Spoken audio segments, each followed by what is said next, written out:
হয় না কেন? চিচিং ফাঁক। এই যে আমার লালপুরি চলে আসছে, লালপুরি। অবশেষে আমার লালপুরি চলে আসে। ওয়েট করতে করতে এর জন্য মাথা খারাপ। তো চলে আসছে, উঠে পড়ে। এদের জন্য মাঝে মধ্যে যে কতক্ষণ বসে থাকতে হয় কি আর বলবো।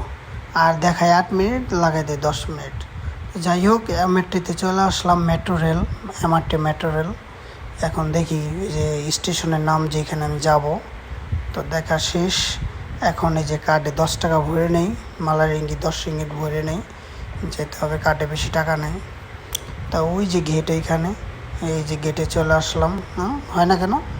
চিচিং ফাঁক। কে খুলে গেছে। যাই হোক, ঢুকে যায় এখন। চলে আসলাম উপরে। তো এখান দেখি ফ্যানও লাগানো আছে। যাই হোক, ফ্যান লাগানো থাকে অ্যাভেলেবেল।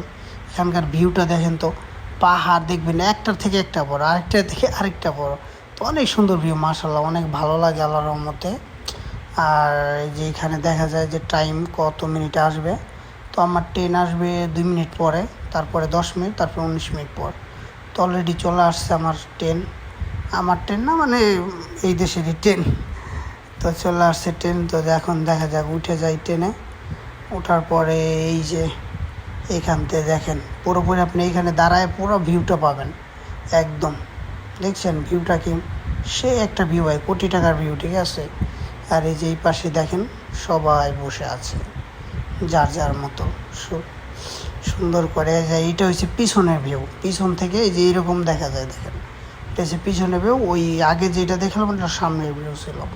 তো দেখেন পিছন থেকেও আপনি পুরোপুরি দেখতে পারবেন কিভাবে ট্রেনটা চলতেছে।